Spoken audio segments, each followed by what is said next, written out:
Au revoir with Normandy. Okay, so we gotta at some point today we have to do our thing. Our sponsors. Our sponsors. Our wonderful sponsors. So we'll do that. So remind me when to do that. Okay. I gotta find that thing. You better find it. Well, I'll find it. You just have so many different email addresses, man. Who? Me? You. I have three email addresses. It's so many different email addresses. 4 email addresses. That's okay. Maybe we'll get up to 5 soon. One, But you sent it to my Tony. To my okay. All right. I so think. that's right there. Yeah. So let me look in there. So anyway, Hi, Candy. Hi. Hi, Kendrick. Good to see you all again. I haven't seen you in about like 80 weeks. Say 80 weeks. Yeah. Catching up with Rogues. Boy. We missed you. I missed you. You did? That's so good to hear. That's so good to hear. This rude. You think? Yeah. He missed you. He missed you. He's missed you. Yeah, I did. Mm-hmm. Yeah, I know, because he couldn't stop texting me. Yeah. That's sarcasm. What? How many times did you text me when I was away? I texted you, boy. No, yeah, a grand total of 0. No, sir. No, sir. When I was away? Sir. No, well, sir. Then you have them in your set. No, sir. Okay, well, I don't keep texts like that. We were talking about the lion. I talked about boss. Let me see. When I was away. Hold on. I must have texted you about the lion. You texted me about the lion, but I texted you before that. I texted you before then. Okay, all right. Let me find my. I didn't text you. I didn't text you. I don't believe in bothering people on vacation like that. I was happy you didn't text me. Yeah, well, that's good because I was happy not to text you. See, I erased you. I don't keep. Oh, you erased it. Okay. No, I don't keep the thing that clog up my phone. So the proof is gone. Okay, so there you have it. So where did you go again? I went to Los Angeles, California. Yeah. Had a great time. It's. Let me ask you a question. Ask. There are many places out in LA that are kind of nasty, hey. I was telling Candy one of the things I was not prepared for. Like Sunset Strip and all that. It's kind of nasty, right? Well, I was in downtown Los Angeles, and I had no idea. Apparently, one of my coworkers did that they have. It's an epidemic with homeless people. Oh yeah. That's a big thing. I mean, every step, like you could go in like the best areas, and you think, okay, they're not going to be here. A lot of young kids, a lot of young people too. A lot of people with mental diseases, or like mental illnesses as well. But where you get is you have, because unlike say Idaho, where people aren't really going, right? A lot of people go to LA because they want to find their fame and fortune. But you know what? And they end up on the streets. It's that, but it's also drugs. Because I started reading up on this, right? Because I was just so baffled. It's because of the sunny climate as well.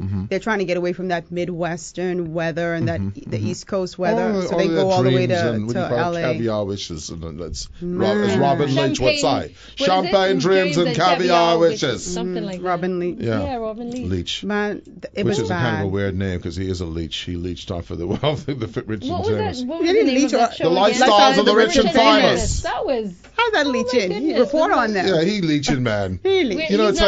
It's like travel media. I think he's still alive. Travel media to me has got to be one of the most, interest. I'm just going to use the words interesting because all they have to do is this. Listen, I'd like to come to Tuscany to check out your vineyards. I write for So and So magazine, and they there, man. Everything free. That's smart.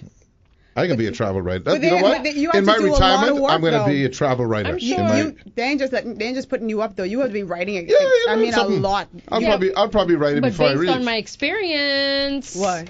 It may not be a good write-up. You know what? Let me tell you something. You better make it good. Listen, if the writer comes and you didn't pay for him, you're at risk. Right. Yeah. But let me tell you something, brother Ming. I ain't paying for him. If you wrote to him and say, I'd like to come to Tuscany to look at the vineyards and all that and the cheese, you better write that cheese tastes good. Yeah.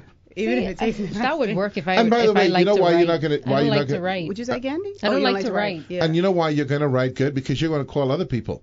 And if you call other people, because they have, what do you call them? Vetting. They vet, right?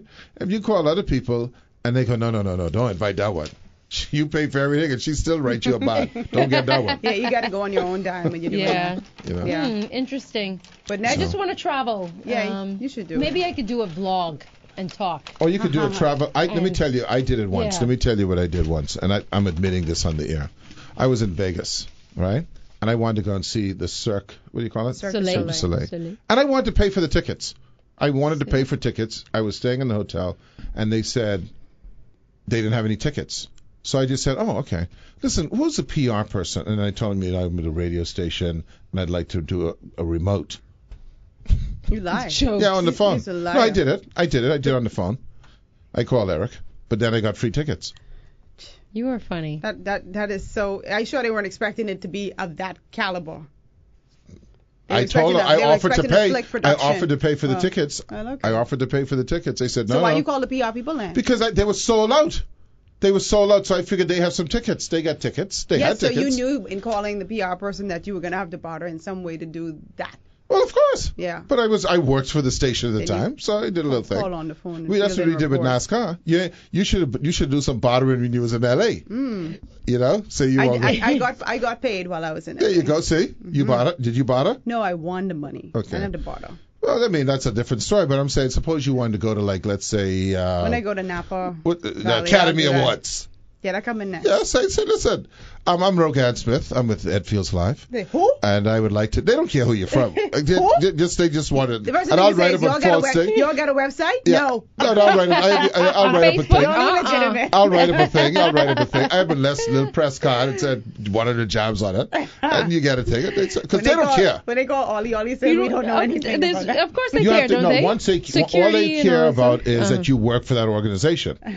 And you gain access like that? If you apply in time, easy. If you apply in time, you will get access. Trust me, if Rogan wanted to go to the Academy Awards, she can say, yeah, I'm on Tribune Radio Network or whatever, and she applies. I think I'll do that for next year. I need to find a job that's going to let me travel.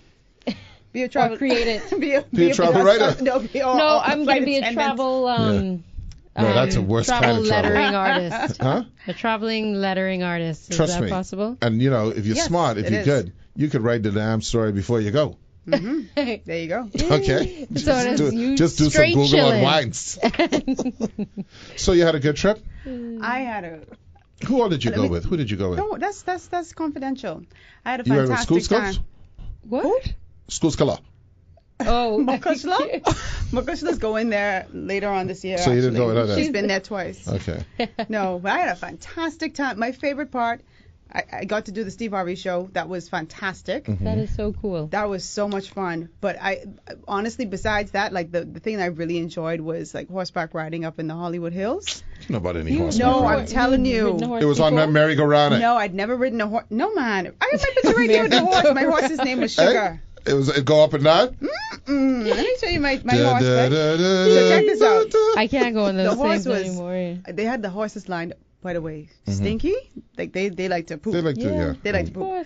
But I wanted a black horse, stallion. But it's only me and two other black people. So you and I didn't think that would go over well. Because otherwise they wouldn't see you. Because they wouldn't see you on the horse. That's what you meant. No, I was like, oh no, I'd like a black horse. Thank you very much. It just don't sound right. Lord, we going into the horse. No man. So they pull up. See my horse here. Realm. Sugar. White horse. So you're going for they a white horse. They give me the opposite of that. Yeah. Has got no Sugar night, so that was really fun. Sugar legs look like. But listen, Sugar was a junglist, and I loved it. Sugar looks like she Sugar worked was hard. a beast. Sugar. They said she was the only horse that could tame her boyfriend, Bambino. So I like her. Bambino. And she's a natural leader. Okay. So she was good. So that was one of my favorite parts. I'm a little worried about Sugar's legs. You don't think of horses in L.A. You don't think of that. Man, did you go to the planetarium? No, I didn't. Okay. I wanted to go to some nice spots like museums and different stuff, but you got caught up in going on the strip and all that stuff. Did you go to Venice? I imagine it's so much to see and do. It was just too much stuff. Yeah. You needed a second trip. So you went to all the things like this, would you call it the strip, the Walk style? of Fame and all that That's where you stuff. see a real derelicts on that road. Actually, you saw your zany actor type people, Yeah. It's a weird place, huh? You'd go wonderful. Back? I would go back. I'd probably spend a day in LA, but I'd rather go to the Malibu. Yeah. No, real talk. No, I'm serious. Yeah. That's a very. It's also very. California, boy, exudes a certain thing. Yeah. Right. And especially when you get into those places like Orange County, like Laguna Beach and all that kind of stuff, is very upscale. Oh yeah, the OC and all that. Yeah, but just kind of a different thing. Hey, from totally this part. Yeah. Oh, one of the things I'm sure y'all would have appreciated. I couldn't step outside my hotel without smelling marijuana in the air because they could. Why you say we would appreciate it? Because you're liberal, man. You're liberal when it comes to the weed. I got like contact high. Well, maybe that's what you need. Maybe that's what you need That's to probably relax why you. you enjoyed it so much. And that's in fact, you didn't know you was high. That's why LA is so great. Oh my God. I You were mashed up. That's what Such a happened. great time. You come back to that, so it's not good, right? It was just in the air. Everybody's smoking it. Everybody like in the area. Herbsville? Herbsville, USA? Yeah. Okay. Herbsville. This guy, this Swiss white guy in the elevator. Mm-hmm. He was so high. He was white? Yes. Okay. As I said. And I say that for a particular purpose. Okay. Because he leans over to me and my friend and says, "You want to hit? Where are you from?" Okay. So we said, the Bahamas. So he said, this must be a new experience for you, being around all these white people and all. The white people who were in there. No, it was no damn new experience to me. That was very racist, and he had no right to even speak to me about that. Yes, Bawana. Let me tell you something. There were 4 other white people in the elevator. They look mortified. They look like, this is why black people can't stand us. Bro, I don't even know you. Like, why are you leaning into me with your marijuana? He was high. And on top of that, listen. And talking to me like that. He's like your Starbucks, eh? Remember you see your Starbucks action? Yes, I did. Like, this is what I like. This is what I love about the U.S., right? The logging. They came in at 4:35, and at 4:37 they were arrested. You guys have 2 minutes, okay? That's messed up. 4:37. That's messed up. Totally messed up. Another thing I wanted to talk about that too. What's that Starbucks just to go deeper. Yeah, man. Well, not just the Starbucks, but just the whole. Yeah, but that wasn't a good experience and in the elevator. The incident over the weekend too. What happened on the weekend? The Waffle House. Sorry, not the weekend, but the Waffle House incident. See, go ahead. Go ahead. No, talk. Well, you know the Waffle House where the gentleman some guy naked or something. Well, he had on a coat suit, like a trench Overcoat? Jacket, right? And a trench jacket. Sorry, a trench coat. You should reinvent know. that one. A trench jacket. This is a new trench jacket. And he just started opening fire. Killed 2 people before he even got into the Waffle House. Went into the Waffle House, shot, shot some more people. 2 people died inside, and a couple of more people injured. And then there's this guy, this young fellow who's I want to say he was in the bathroom in the stall trying to hide out because this guy's got an assault rifle. Weapon, yes. And we don't want to ban them because they're for hunting for deer. So his name is James Shaw, and I watched his interview, and I was so he was being interviewed, heartbroken. Oh, the guy in the stall. Because he was like, okay, this is do or die. He's coming in here. There's no way to lock the door, and he's shooting up the place. And he said, "Listen, if I'm gonna die, I'm gonna make it easy for him." Yeah. So he wrestled him, and he took the gun, and he got the gun away from him, and that's how the shooter ended up fleeing. And did they kill him? No. And so everyone was like, oh, he's a hero. And then in his interview, he was like, listen, man, I was trying to save myself. This was the most selfish act. I was trying to save my life. I'm going to bring it to you honest. I'm not a hero. I just needed to stay alive. And in me doing that, right, in me doing that, I saved other people. But did they catch the guy? I wasn't trying to be no hero. So, yes, they caught the guy in the woods, in a wooded area. What's his story? What he's saying? You act like she interviewed him. No, but she would have heard it on TV. Because I didn't see it on TV. He must. I don't know. Okay, I don't know. I haven't. What he's saying? I didn't read anything about any kind of mental illness or anything, but like that. But like going back to the whole Starbucks issue, right? And then even a couple, I don't know, about a month or so ago, the Stephon Clark incident, and it's like, and the Parkland, you have these situations where Waffle House and Parkland, you were able to handcuff them and take them to the police station. But these other people, black people, you shoot them on sight. These people, Parkland and Waffle House, shot and killed people. Right. Parkland still had the gun in his hand. Listen to me. And there's nothing. You do not think that you can you are able to apprehend him, get him on the floor, handcuff him, and then put him in the police car. But you can't do that with a black man. Well, listen, the people in Starbucks, like someone's like, well, we're gonna take a break. We'll come back. We'll be right back. Okay. You know, and I know there are people who are very reactionary to this stuff, and I just, I'm going to say, calm down. But those two guys, in fact, you need to do what those two guys did. Those two guys in that Starbucks, I never saw a calmer set of fellas in my life.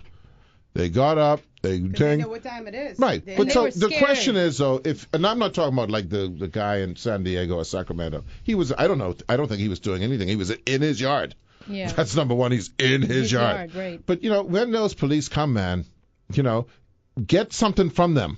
And you know how you get something from them? Let them falsely arrest you. Mm-hmm. Okay? Mm-hmm. Those guys can make out. Mm-hmm. Yeah. Let them falsely arrest you, and then they're going to get in problems. There's problems. Yeah. Now, it's even easier to get something from them when they arrest you and you're calm than when they kill you. Because one, you can't say anything for yourself, and B, you've done something that they somehow find a way to spin to justify it. Yeah. Like, well, he reached down to tie his laces, but I thought he was reaching for the knife in his sock. But my thing is, I've never seen so many officers get so flustered in trying to, they're scared.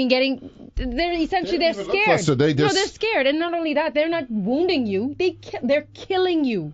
You mean in the Sacramento thing, or in all of these But you know what's interesting about that, and I don't mean to interrupt you. But you know what's interesting about what's even scary about that? I don't even know of any of these situations where they were even at risk.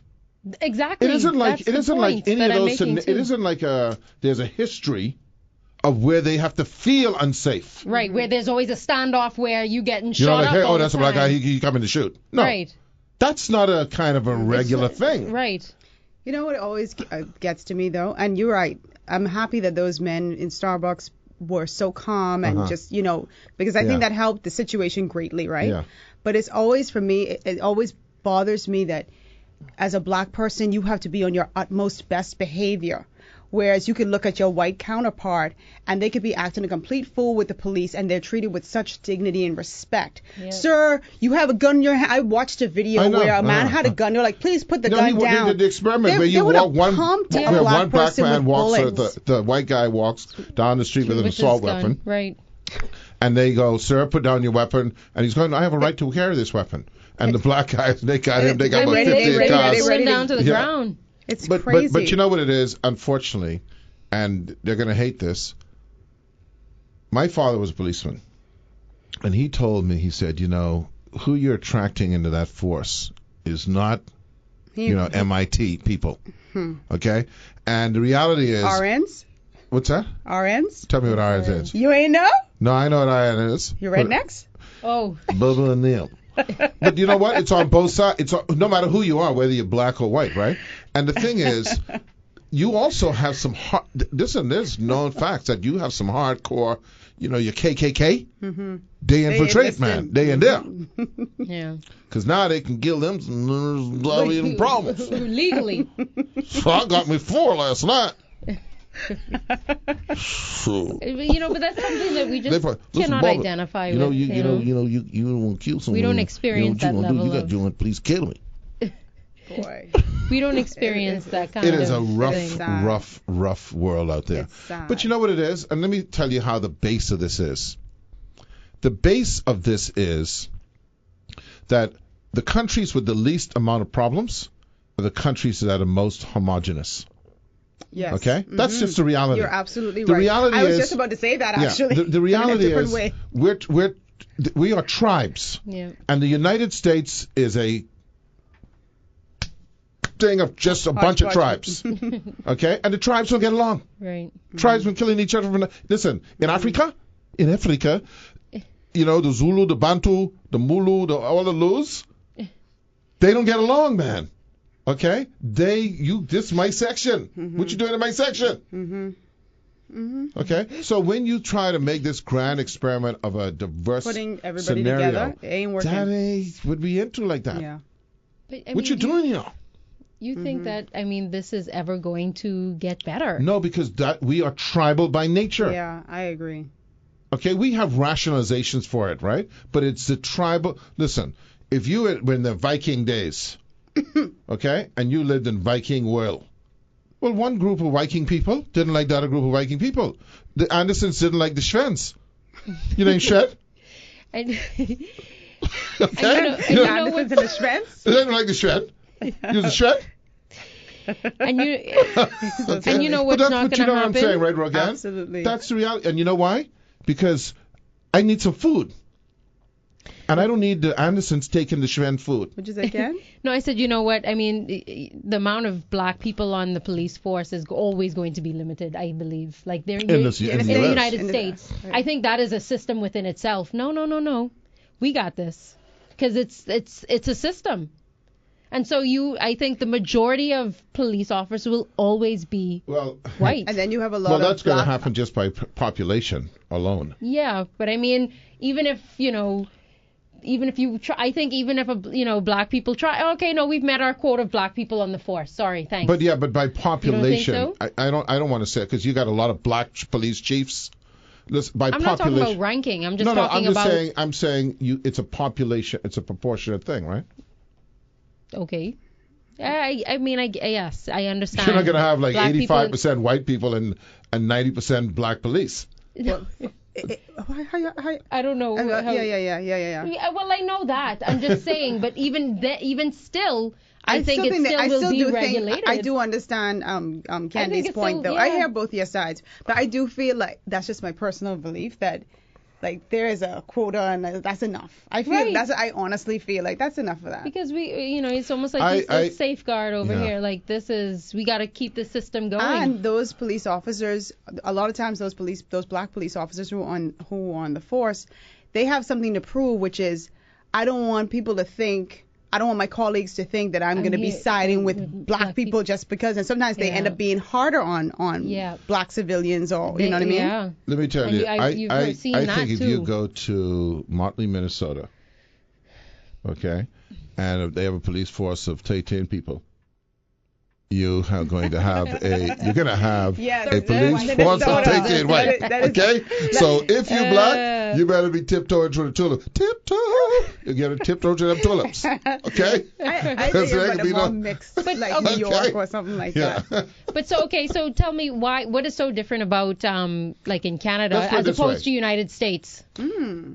Because it's the same. Well, for one, they don't have a gun culture. That's number one. But you're talking about race-wise. I'm talking right. I mean, they are considered the melting pot. But but they'll tell you in Canada. I know, but they'll tell you in Canada, if you're a Native American, a Native Indigenous Canadian, you got some problems. And they have issues. They got their issues, man. Yeah, they seem to little bit more civilized. They have a big, they do. But I mean, they're mellow. But they got a big Muslim issue. I mean, I'm not saying that everywhere is perfect, but I'm just saying if you talk about, look at England, look at France, look at Belgium and them. See, once you introduce that other tribe, you got places Canada's in Sweden. Huge, though, too. But you go to places like in Sweden, Belgium, which were homogenous, and now the brothers from Afrique is coming over. We are having some problems now. We're having some problems. Yeah, excuse me. I'm just saying, I did not order any chocolate ice cream. Somehow Canada is able to do what all of these countries are not able to do. I think you may not be as familiar with what's going on. There's issues. I lived in Canada. Yeah, but there's issues. I'm just telling you I'm not saying that they are free of issues. I'm just saying they certainly don't have this magnitude of issues to the point where, I mean, people feel unsafe. I don't think anybody really getting gunned down. Well, they don't have a gun culture. That's number one. They just don't have a gun culture. The United States of America has a gun culture. Yeah. But they are more welcoming. They're more welcoming people. But you have more problems, say, in Toronto than you have in, say, Saskatchewan or whatever. But even if they had, so United States has a gun culture, but doggone it, they some crazy people. The United States. You could have a gun culture in Canada or a gun. But you see, what Canada didn't have is look at the history, right? Look at the history. Canada didn't have that history. No, I'm just saying, this what is happening. Did you see what's that movie, Rogan, with the 13 something with the woman with the black man in jail thing. It just, you see in the movie, it's a documentary. Ava DuVernay or whatever. Yeah. What's that? I can't remember what it's called. What's that? A film. What is it? I said I don't remember. But you know what I mean. You know what I mean, right? So here's the deal. What she's shown in this movie, which is very frightening, is that we've gone from a slave culture to an imprisonment culture. Mm-hmm. Okay, that it's always been a problem. They can't. It's not solved. They're just finding new ways. Who's that? The society to deal with it. Okay, they've gone from lynching to imprisonment. By the way, did you see the 60-minute? I told you about that. You weren't here then, eh? The 60-minute thing on the lynching. Yeah. No. Oh yeah. Oh yeah. She wasn't here. Yeah. You gotta check that out. But you don't think? I mean, Canada has gotten some things right. Their laws, all compared to the United States. I mean, they've gotten some things right. And they didn't come from a culture of slavery and all that kind of stuff. You know, they didn't. That wasn't their thing compared to the United States.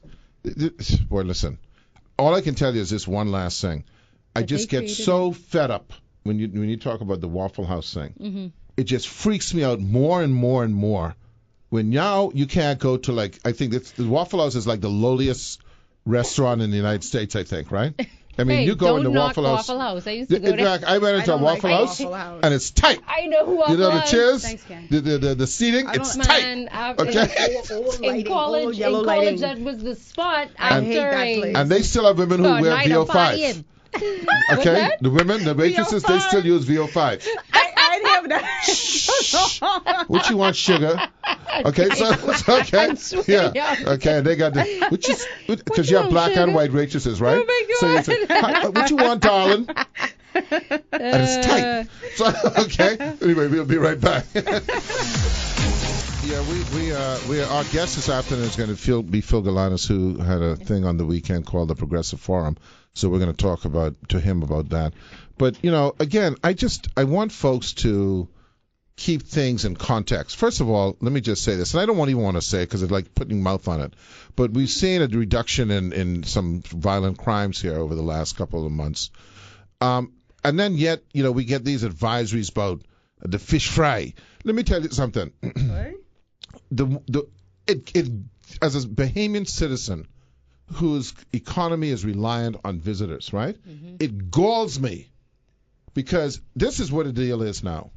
I know we were talking about it and we went off onto the VO5 thing, but here's the deal: the lowliest restaurant. I don't know if there's a restaurant at a lower level than your WAFFLE house.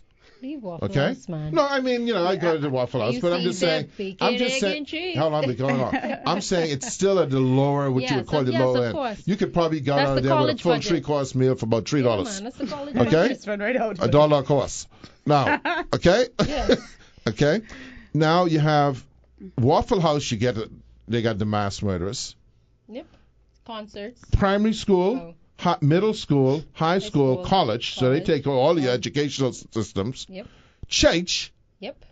The mall. Yep. Concert. Mm-hmm. Sporting events. Mm-hmm. And just walking down the street. Yep. And yet, we are under an advisory. Mm-hmm. When is the last tourist that got killed here? And we were talking about what's stopping you from making your advisory? Not to cut you off, Candy. No, I know, but I'm just saying, what's the relevant?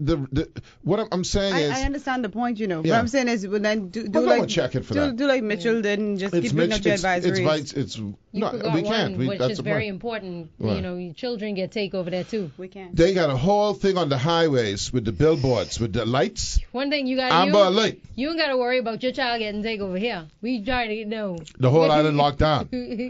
And then after that, let me just say it on the air. Then you'll get a cut ass when we catch you. No. We've had the problem here. We've had 1 or 2 children missing here, but there it's just like an industry. Yeah, no, it is. I mean, that whole child porn thing. You want to talk about a freaked out society? Yeah. Remember that show To Catch a Predator? Mm-hmm. It was on NBC. Yeah. It was about mostly guys who went online conversing with children who they knew were 13. Mm-hmm. Mm-hmm. And what freaked me out about these guys, okay? Some of them drive like about 8 hours to get there. Okay? And when they go, they got with a 6-pack of with the thing, hard lime, what the thing called? Mike's Hard Lemonade. Lemonade or something like that. And it's, I didn't know it was. But I'll tell you what's even worse, Rogan Smith? The ones who say, "Oh yeah, I saw this on TV. I knew that they do this on TV." You know? They don't think it's going to happen to them. Oh, I know. I was just reading the today. Today there's a, I guess, I don't know. She's not an A-lister celebrity, but she was arrested for being involved in human trafficking. Yes, I forget her name. She's on the Superman showy or something like that. One of those shows. She's a young girl. No, yes, a young girl. Yeah. But she's an actress. Check that out. See who that is. She is an actress. You ain't gonna know her anyway. And she's in the ring. Yes, and then she's setting up for the person who is in charge of the ring. She used to set up some little action, for him. Like toss some girls to him. Smallville actress Allison Mack. Allison Mack. So you ain't gonna know who. No, I don't know Allison. I'm gonna tell you. Yeah. I know Mack, but I don't know Allison. Charged with sex trafficking. She don't have a job? She has a job. She's an actress. So she was indicted for allegedly helping to recruit women for a man who claims to be a self-improvement guru. You would never imagine that she could be capable of something like that. So, as I asked you about Makosa from the Waffle House, so what's she saying? Boy, I don't know. She you didn't get the interview with her? Where she probably work in New York. You got to make that money. What did she say, Rogan? What was her statement? I don't think she made a statement. She just pleaded not guilty in court. But we need a statement. No, she didn't make a statement. She's not talking. All right, I can talk to her then. But she could serve up to life. Listen to this. The prosecutor said she was involved with a cult-like organization. I don't even know how you pronounce this. Nexivim? Yeah. I don't know. And helped find women to serve as sex slaves for its leader, Keith Raniere. Yeah. So Keith must have had some powers over her. That cult action. It's always a little freaky deaky thing going on. You know what I'm saying? Boy, maybe I don't know. That's bizarre to me. So you got so many factors. Listen. This last thing. Say many of the so-called sex slaves were branded on pelvic areas with a cauterizing pen with a symbol that incorporated Raniere's initials. Yeah. You know what I like about life? You know what I like about life? Wow, Dre. Anything that you could think of is happening. It's happening. Oh. There's a guy right now as we speak. I know he in the newsprint. He's what? Into newsprint. Oh. That's what gets him off. Yeah, he home. Okay, doing something. It's just. Oh yes. It's just the wiring. What happened? I can't say that on there. What's that? Okay, yeah. She liked to hear that sound. Anyway, Candy, it's always been a pleasure. Our guest this afternoon is Phil Galanis. We'll be on in a second. I'm going to go and check out the gentlemen's. Is that you're able to say that on the air? The gentlemen's? The what? You've said much worse. Gentlemen's room, the bathroom. And we'll be right back. Good evening, ladies and gentlemen. Ed Fields here along with Rogan Smith. And before we introduce our guests, we've got to do some sponsorship stuff. I want to say thank you to Heineken, Kelly's Home Center, House and Home, Burger King, KFC Insurance Management.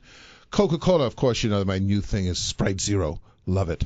Sprite Zero, Coke Zero. I love those things.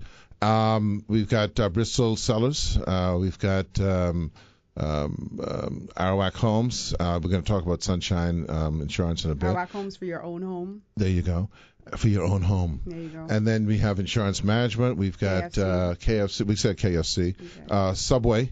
Mm-hmm. And John Bull Business Center. Mm-hmm. We've got because I do it by heart. But we'll remember the rest. But we also have Sunshine Insurance.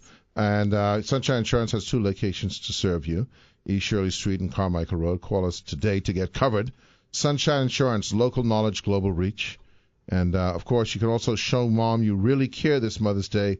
Protect her with Sunshine Insurance, local knowledge, global reach. So our guest this afternoon is Mr. Phil Galanis. Mm-hmm. And the reason Phil is on, Phil had a thing on the weekend called the Progressive Forum. And it seemed to be very well attended. I wasn't able to make it till late in the afternoon, but I was there for Nicolette's presentation, which was very succinct, very good.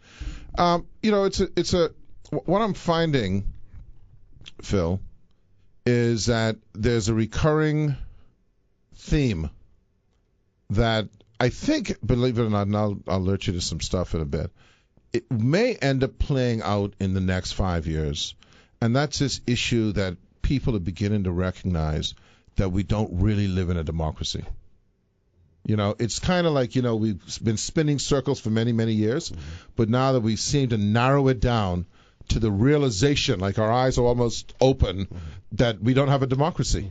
You want to speak to that? Well, first of all, thanks very much for inviting me on. It's a pleasure to be here again. Good afternoon, Bahamas. Ed, I think you're absolutely right that we have less of a democracy than we think we have. But what do I mean by that? I think one of the things that Nicola pointed out the other day at the Progressive Forum is that about 70% of the people are not represented by local government in this country. We have one vote every 5 years. One vote every 5 years. And what do we do every 5 years? In the last 20 years, we've tended to vote an entire party out of government, which is not really in the best interest of the society, in my opinion. Whether it's PLP, FNM, DNA, it doesn't really matter who. The continuity of governance is important because it's very difficult to accomplish anything in a 5-year period. But more importantly than that, is that what we tend to do is to go on election day and vote for one person and say to that person, for the next 5 years, you can determine what my life is going to be. And that is the flaw, and that is the fallacy of democracy. Democracy is really intended to be a process by which we govern ourselves by the people. By the people. And once every 5-year vote does not do that. What happens is that because whoever passes the post first wins, they believe that they have a complete mandate of the people for the next 5 years to do whatever they wish to do without reference to the people, without going back to the people, often saying that we've gotten a mandate. And it's not at all a mandate. In many instances, in fact, in the last 20 years, nobody has gotten a mandate. What they got was a disapproval of the outgoing administration. And so it wasn't a mandate in the sense that this is something that these are the issues that we're electing you on, these are the issues we're campaigning on, and these are the issues that we're going to implement in the event that we get elected. But we bear some responsibility as well, though, Phil, because, yes, okay, you get your one vote every 5 years, but that doesn't stop you from going to your MP and agitating when you need things and people coming together in constituency and saying this is what we want and really making an impact. Absolutely. No, I agree. I fully agree. But structurally, though, to your point, and, this is where we talk about the structures, right? Because, all right, let's say you go to that MP. Structurally, that MP has to listen more to his prime minister than he has to listen to you. If it's just me, but if it's a bunch of us coming together, I bet things would be different. If it's just me going and talking to my MP, that's one thing. But if you're talking about galvanizing support amongst your constituency, that's totally different. Let's carry that. Let's look at that in practical terms. We the people, Ed, you know the people, you know the group, right? We march. Okay, these were organizations that galvanized thousands of people in a short period of time and made their voices clear to the government of the day. In both instances, the government did pay no attention, and therefore, what that does is it doesn't support the argument that you have access to your MP. Yes, you do. The question really is, to whom is that MP loyal? The MP in most instances is more loyal to his party, more loyal to his prime minister than he is to the people who put him there. Or his leader, if it's not in opposition. Exactly, or leader, exactly. Because we don't apply pressure in the long term. We march, and then we march a couple months later, and then that's it. But if you applied continuous pressure, you might reap different results. The only thing I would say to that, and we're very short-term thinkers. I'm not disagreeing with that, because you will have people. There are people out there who've been applying pressure for a long time. You can't get a group of people to do it. But here's the problem. Structurally, so let's look at the MP, and it's a very, we've talked about this a million times, right? But structurally, let's say you have an MP who is weak, but let's say the rest of the party might be doing okay, okay? The reality is there's a base. They got a base of 40%, because, by the way, the people who have to be disenchanted with that MP are the people of his party. He doesn't even care about the people on the other side, right? So right away he's going to cast all of the people who's coming to him as, well, y'all ain't FNM or y'all ain't PLP. So he dismissed them. He only cares about the people in his party who he needs to get voted in, and that's where it just falls apart. If he can get that, what you call the nomination, then people ain't voting for him. They voted for the party. They're voting for the party. It's a structural flaw. And when we get, and until we get to where we primary, where the candidate feels accountable to you for his lot in life, then that's where we got. Yeah, you know, I'd even take it a bit further, Rogan. I'd take it a bit further. Part of the problem over the last 20 years is that very candidate who gets a nomination typically doesn't have a whole lot between his two ears. Oh. Okay, and so that is a structural problem that we have with our members of parliament. Right. They don't think. Yeah. They're not. They have no ideas.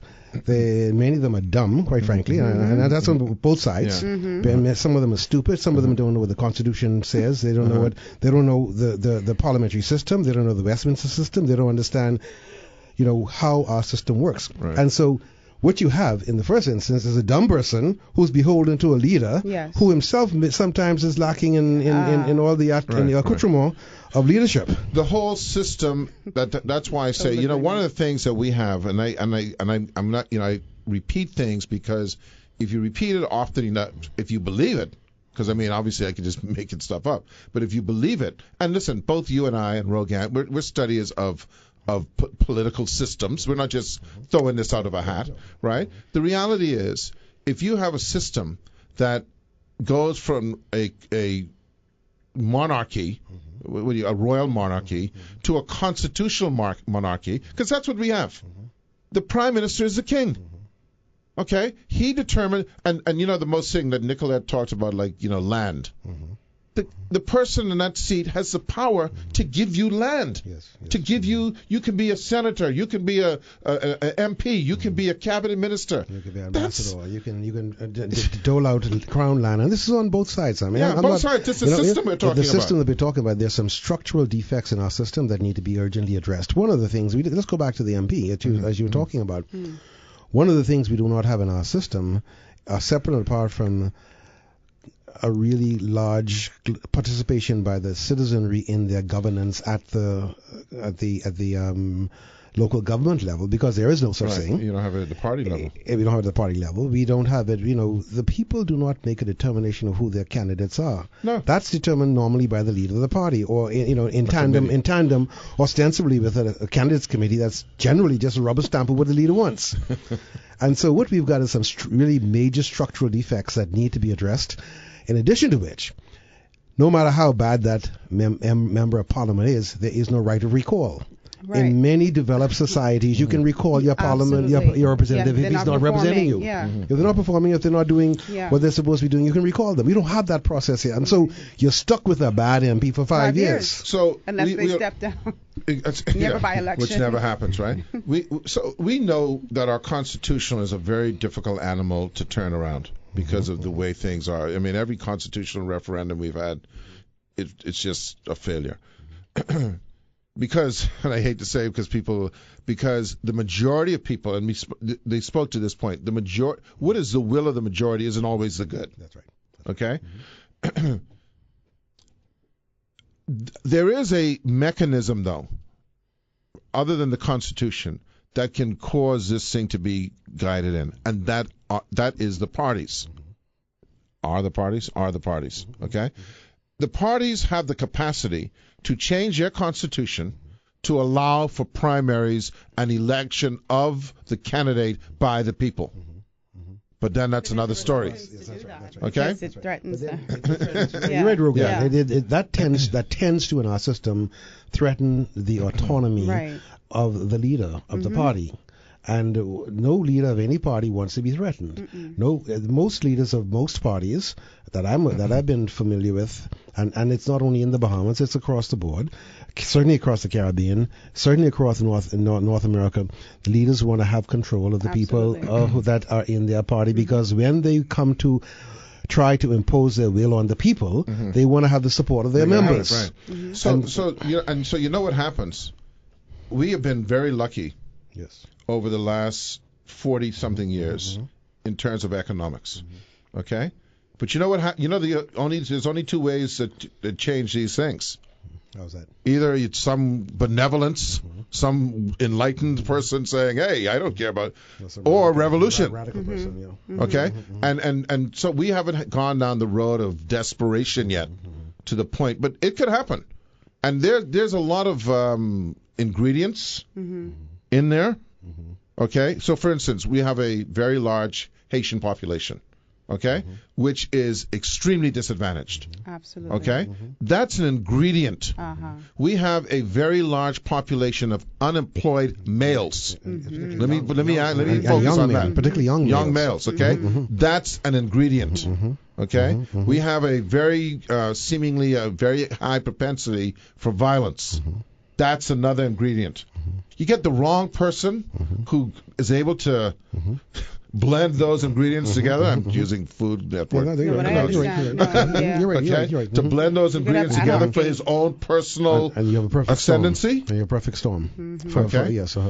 And I think what has happened, I mean, fortunately for the Bahamas, and most of the English-speaking Caribbean, is that you've not had revolutions, you've not had violent changes in government for the most part. There have been the intermittent acts of violence in Trinidad, where some Haiti. of the Haiti, certainly Haiti. Well, they have all the ingredients. Their cake is baked. But for the most part, what we have done is we've been able to, for the most part, develop a large or sufficiently large middle class who help to level and balance the entire economic, the socio-economic structure. And while there may be disparities that may be very pronounced in certain societies and certain elements of society, they have not reached the point where what Marx referred to as the difference between praxis and theory and praxis, where the theory and the practice becomes so distorted that it causes revolution. People like it did in the Russian Revolution. To the point of no return. Exactly. I have nothing. That's right. So I have nothing to lose, and so why? What? They say in Cuba, people all in Cuba had to, all Castro had to promise is not a chicken, but just an egg. That's right. Exactly. I want to ask you about your forum on the weekend. You said it was designed to stimulate nonpartisan discussion. Right.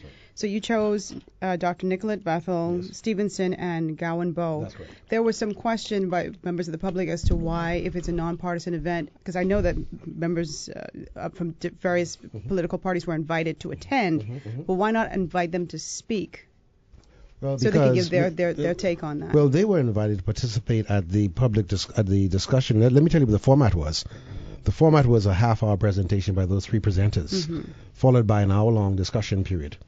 And it was truly an hour-long. It was a discussion period. It was a conversation. And persons from various political parties, from various political ideologies, were able to express themselves. Not so much, and they didn't. I must say, it did not end up becoming a very partisan discussion or conversation, but a conversation of how do we move this whole society forward in a progressive way, in a way that's not so polarized and so divisive, so that we can really attempt to achieve the common good, which may not always be consistent with or congruent with the general will. The general will, we talked about it, I touched on this briefly, is that sometimes we believe that the general will should be that we don't want to do this. We're not going to have gender equality. The general will is not that, okay? And that may not be the common good, and I don't think it's in the common good. And progressives don't. That might be not the common will. It's not the general will. It's not the general will. It's not the general will. It is a general will, but not the common good. Right. But not the common good. You're right. Yeah. And so those are the kinds of things we discussed, and so we did not want any. In fact, we made absolutely certain that there were no politicals on the program to ensure that persons did not come with their bias, because immediately you invite a person from one political party to speak, you automatically, ostensibly could turn off half of the audience. And we don't want to do that. And it was a very open, very conversational exchange of ideas that we are hoping that we'll be able to pull the information together and make it available to certainly those who attended. And in the fullness of time, if based on the feedback we get, and we're doing an evaluation, we're doing a survey of persons who attended, determine whether or not there are other issues we may not wish to, we wouldn't want to pursue. For example, this was an issue on the whole concept of progressivism. Okay, what does it mean to be a progressive? And Mr. Stevenson did an excellent job of laying the groundwork. I mean, absolutely fantastic. And the people who listened to that presentation, went over the hour of conversation, speaking about, responding to his contribution. And you had persons there ranging from age 80 to some University of the Bahamas students. And so it was a wide cross section, a lot of young people, women and men. And we wanted to make sure that we had a blending of persons who were representative, and it was by invitation. That was done by design. And we ended up having about 34 people in attendance. We were hoping for 40, but we ended up with 34. And I think the people who were there felt that they took home, they had a lot of value for their money. There was a lot of take-home value, and I've gotten a lot of responses, very favorable responses as a result. And the organizers felt very, very good about it. And so that's why we didn't invite the political. So the politicals always had their platforms, and so we just kept them off the platform on this one. Let me ask you this question. Having gone down this road, there's a degree of cynicism that I'm entitled to, because one of the things that the organization I tried to get going was obviously to talk about concepts and theory and ideology, but it was also to actually try to get action. And that was a major, scenario, just difficult. The question I ask is, how does one activate this stuff? Because, again, we live in this society. Let give you an example. So the rights for women, okay? This is a global thing. We're not inventing something here, right? Exactly. We're like, except for the Sharia law countries, we're one of two that don't have it, right? Because of the flaw in our Constitution that says that particular issue has to go to the people. Both houses, both times, voted unanimously for it. Right. Okay? Right. And that's when you talk about true representative democracy, the representative is actually supposed to be thinking bigger than the masses. And in this instance, it did. Right. But because it had to go to the people, it failed. So our system has got so much cracks in it in terms of how it's structured that the capacity to activate the theory is extremely challenging. It is very challenging. You're absolutely right. And nothing, if it were easy, then no one would be doing it. I mean, it would just automatically happen by itself. What needs to happen, in my opinion, is that there has to be a tremendous amount of education. It has to start at the educational level. If you look back at what happened before, and I was involved in the first referendum when I was in Parliament, actually, when the PLP in Parliament voted for it and then turned it into political football. Right. I was not in Parliament, although I was, we were part of the whole process recently when this happened, where the Parliament voted for it, but then again it became a political football. Right. That's the problem. That's the mistake we make. We allow the politicians to hijack the agenda. Okay, and therefore what you need to do is you need to have a grassroots movement. And when I say grassroots, I'm not talking about political grassroots. I'm talking about people at the ground level, okay, who say, something, this is really what we've got to do. It's the Me Too. It's the Me Too. It's the Me Too movement. It's the Black Lives Matter. That's we have so people. true. That's a small example. Again, I'm going to be cynical in the sense that if you look at, say, even like the Parkland thing, where you have all these kids marching, yet the law still hasn't changed, That's right? It hasn't because changed. the lobby is so powerful, right? That's right. In our case, the lobby of the parties, right? Let me ask you this question. This is a challenge, say, to the Progressive Liberal Party. The Progressive Liberal Party is in a position where it has 4 seats. It would seem to me, and this is what I don't get. I can never get this, that the party that's in the minority has the capacity to take the risks. Right? To have a no-lose situation. That's right. They have the capacity now to say, let's transform our Constitution so that it calls for primaries. It calls for the people selecting their candidates, okay? Which would be, one of you bad word, revolutionary compared to what exists now. And it would almost force the other party to do it, okay? And that's a step that it seems to me from an internal perspective, it's certainly easier to get a party to change it than to get the whole country. And so it seems to me that this is a classic moment where people in the party, especially now that they've, for want of a better word, shunned the old guard, so to speak, that this is a classic timing-wise, for people to be able to do that. Ed, you're right. You're absolutely right. And I think that if you look at all progressive movements in the United States, in Europe, and elsewhere, all progressive movements really started that way. They started with a very small minority of persons, sometimes persons in opposition. Look what Martin Luther King did. And let's go back further. It's 2,000 years. Jesus Christ started with 3. He and Mary and Joseph. Started with, got 11 people together, and now there's 1.25 billion Catholics in the world. Right. Okay? That started with a very, very small number. It takes time. People don't, I understand your cynicism, and much of your cynicism, I think, has to do with the fact that you want to see it happen now. Because you don't understand why can't it happen now, because it makes a lot of sense for it to happen now. And so what the PLP could do, and I don't want to, let me interrupt you. I don't want it to happen now. I want the start to happen now. Well, okay, you see what I'm saying? Fine, which is different. Fine, okay. Because I realize it's going to take a period of time. It's going to take a period of time, and okay, fine. But someone has to push the button. Someone has to say, something, the old order is not working. Right. We've got to make some changes. Let's make it radical, and you're absolutely right. When you're in opposition, you can take positions that may not be as tenable as when you're in government. Right. And because you have a whole 35 people you don't have to appease. Exactly. Okay. Exactly. But again, I want to go back to where I started. It starts with education. Yeah. People have to understand. But why is this something that's desirable? It's desirable because it's just. It's desirable because it's going to make our lives better. Right. It's desirable because it's in the common good. These are the whole concepts of progressivism. Right. So you've got to sell the message in a progressive way. Okay? We got to take a break, Phil. We'll be right back. Good evening, ladies and gentlemen. Ed Fields here along with Phil Galanis. Let me tell you a little story, Phil, because you know this story more than you would think. Do you remember Sister Charles? Oh, yes. Who later became Sister Kathleen? Yes. Because, we make them kind of shifts in the Catholic Church. Yes. Okay? So I was in, I want to say, 6th grade at Zivers College. Okay? And I was a little fussy. Okay? And Judy Ansell had a birthday.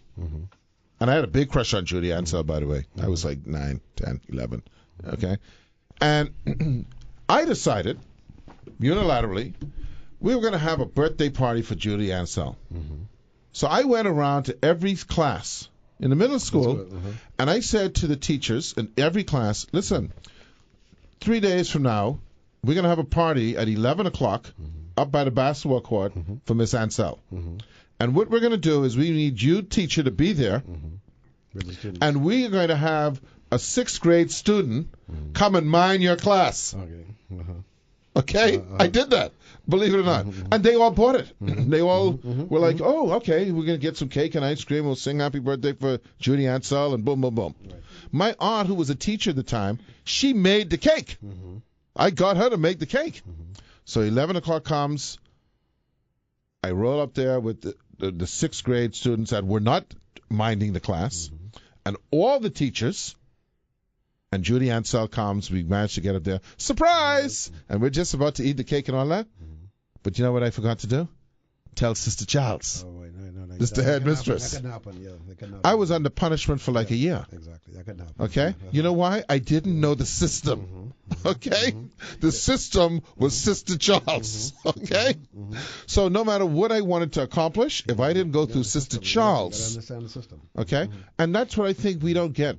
I think maybe it's happening now that we believe we can make all these changes. And to your point about education, we are not really versed. I think really, to be honest with you, Rogan and I, we were dealing with it in the past election cycle. I think prior to the last election cycle, I don't think a lot of people even knew about the delegate thing. That's right. Yeah. And then they got way more educated this time around. Yeah. Because of the infighting. I don't think they knew. Oh, you mean... People got a point. It's only Titanian people who vote for this guy. That's right. Okay, so so here it is that we've been going on for all of these years, and people just going through this ritual of voting elections every 5 years and not really realizing, we're not really involved in this. I got a flat screen TV, so I'm good. But so that's to your point about education, but how do we go about doing that, though? How do we get that going? How do we activate? Well, I was hoping that one of the things that we accomplished this weekend at our Progressive Forum was to discuss what is it that makes a person a progressive. Well, and this has nothing to do with your political stripes. By the way, I bite you down because I say, how we go in this country. Yeah, I know. And we thought long and hard about the name, but there's nothing that describes a progressive like a progressive. I mean, that I looked at thesaurus, I looked at the dictionary, I tried, But you're dealing with a mindset. I don't even want mindset. Who telling you the people, the foreigners coming to take over your job. So but Ed, the fact is that you Red, I don't mind. No, Ed. No, I was going to say really Ed. Yeah. Really Ed. The fact is that, you are progressive enough to recognize that, this is what we're trying to accomplish. And so you came and you spent some time with us. There were others from different political ilks who came and, they said to me afterwards, this is something that we need more of in this country. And that's education. Yeah. Now, there's education at the level of the populace. Yeah, and that's a long term. That's a long term prospect. But if you get sufficient political leaders understanding that the education must take place also within the political party, because that is where the change must take place. That is where you elect representatives. That is where you choose persons who are going to be serving in the cabinet of the government. You make the parties make the leaders of the parties understand that, whereas you may have a vested interest in retaining this system, it's not in the long-term interest of this country. And nobody could agree. Nobody in this country could agree that what we've got now is working. It isn't working. It hasn't been working for a long time. And it hasn't been working because we have not taken the tough decisions and made the bold choices to say, something, let's shake up this boat, let's shake up this tree, let's make certain that some of the things that are structurally a part of what we have now are going to change. Let me say this to you. You ran for leader in 1997. I remember this very vividly. I think I've already recounted it on the air. That you came on my show. I remember that. You were in the other offices then. Right. And we had a very candid discussion about similar type of, open-minded things. And if I recall, the next day you called me or I called you or whatever the deal is, and you said, boy, I caught some hell for that show, man. I remember very clearly, very, very clearly. And it's because, and when I look at the room of even Saturday, right, I say, okay, fine. But you know what? There are people who just don't want to get it. Let me even go so further as to say this. There are some there are people. The politics in this country is a business. There's a business connection, business interest involved. Okay? In every country. In every country. But let me just say how, because we don't have the layers, right? So we just got this one thing. So there are people who they hear you, they understand you, they get it, but I need the contract. That's right. I mean, you can do it for everyone else, but I need the contract. That's right. Okay? So let's work that, and it's beautiful, but can you Now, how is it that we get past that? Because I don't know that in such a small place, the civil service is rife with that. Okay? You know how many meetings I've been in, and I know that they're gonna I'm gonna suffer for this. But you know how many meetings I've been in with the civil service where I'm talking about some stuff that's going bad and not happening, and they're the ones actually doing it. You know what I mean? And they're like, oh yeah, we got to change that. That's right. Yeah, that's right. And when they come at that meeting, who do you think he is? Yeah, exactly. Change what? So I don't know how we activate. It's very frustrating for me. You try to go, figure the thing that rips it, but well, first of all, you recognize that it's a long-term problem. That's the first thing you got to recognize. If you expect short-term results, you're going to end up being a cynic or just being completely pessimistic. You'll be a pessimist. You say, listen, the system isn't going to work. It can't work. But history has taught us one thing. And that is that we can make the changes that we need to make when we have to. It may take a long time, and it may not change exactly as you wish. But let's remember what happened when FDR became the president of the United States. He changed the whole social structure of the American society. The robber barons at the time were in charge of Wall Street. They were the captains of industry.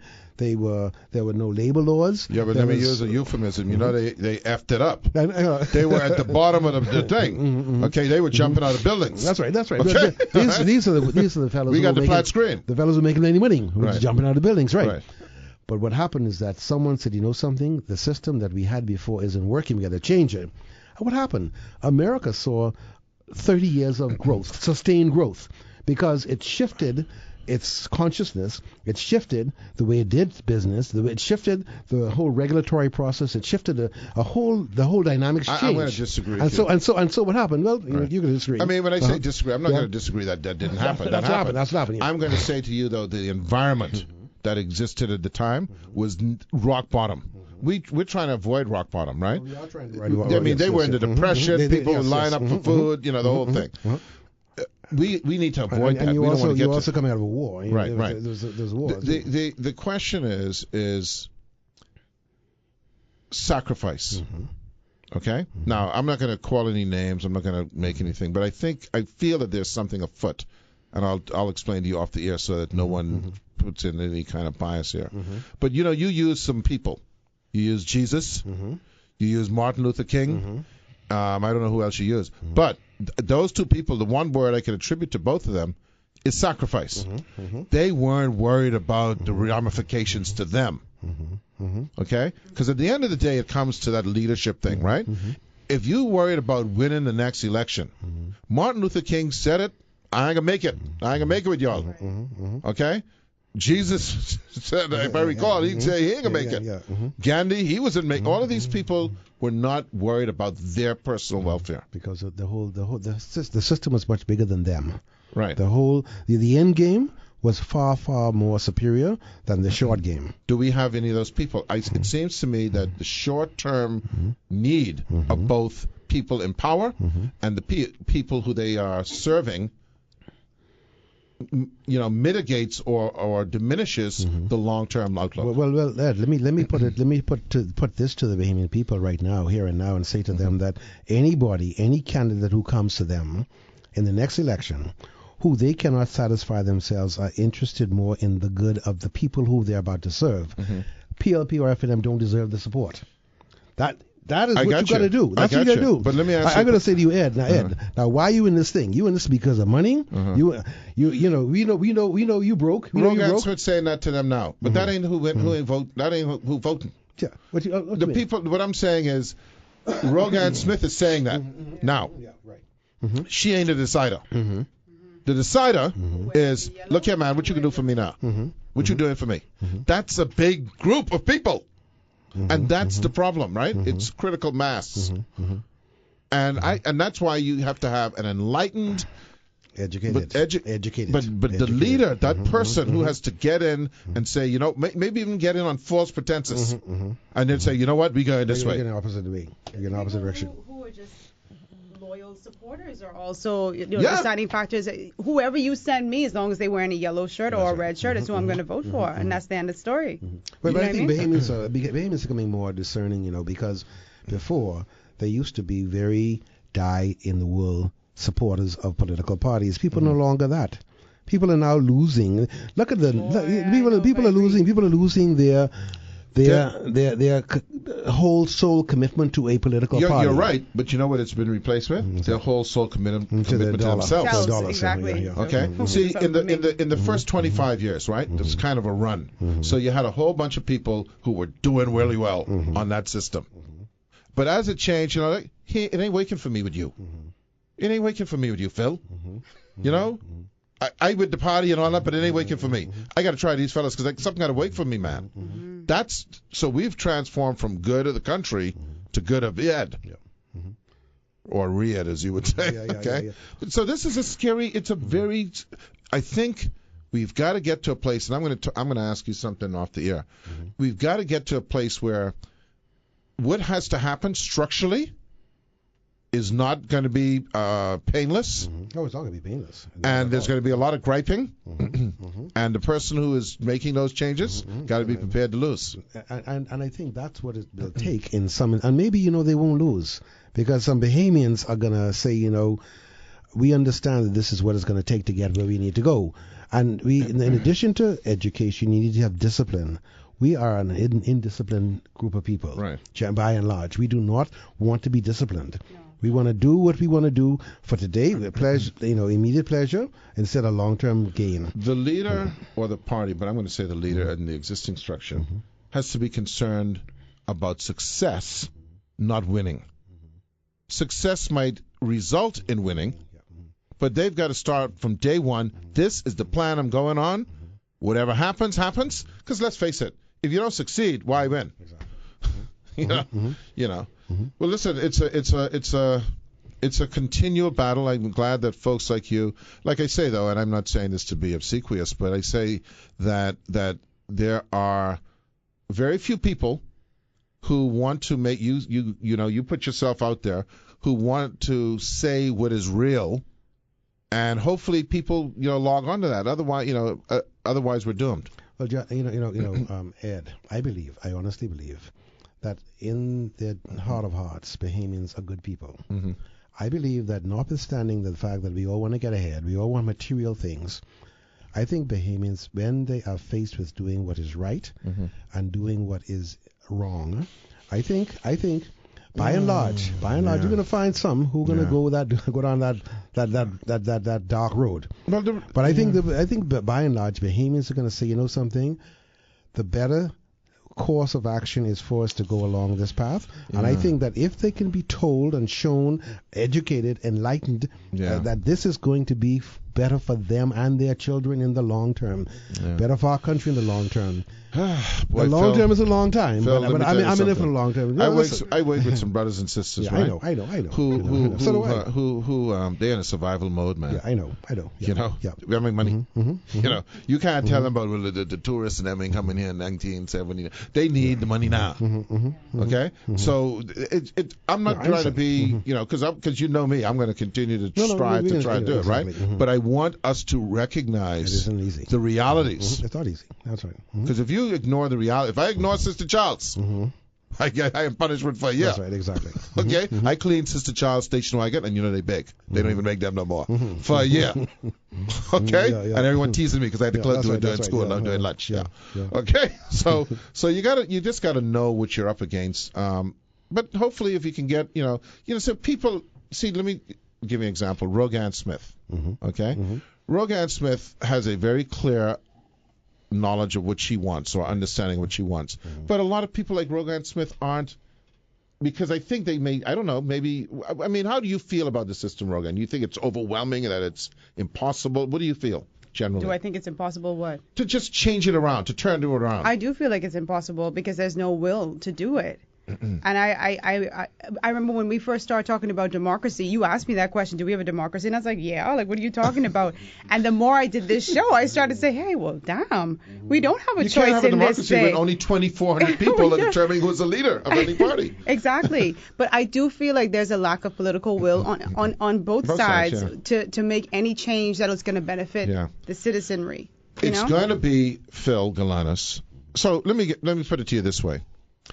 If Phil Galanis and I'm putting you on the spot, but it doesn't matter, you've been on the spot a lot. If Phil Galanis was the PLP leader, forget about that, the leader of a party, I wonder. The leader of a party, just say the leader of a party, would Phil Galanis, based on what we're saying today, go out and say, you know what, okay guys, what are we going to do for the benefit of the country? We're going to change our constitution. We're going to get rid of this candidates committee. The candidates committee is only going to be there to ratify the will of the people, to make sure there's no criminal or anything undesirable that we want here. Right. But whatever that election is, we're going to set up a primary 6 months before the election, a year before the election, and whoever that person wins, that's who we're going with. That's an easy one, Ed. That's an easy one. I mean, I'm a true Democrat. I believe that the more people that participate in the process, the better. And therefore, I realize Brave Davis could do that tomorrow. He could do it tomorrow. Anyone can do it. The question is, does he have the courage to do it? He got 4 people. Okay.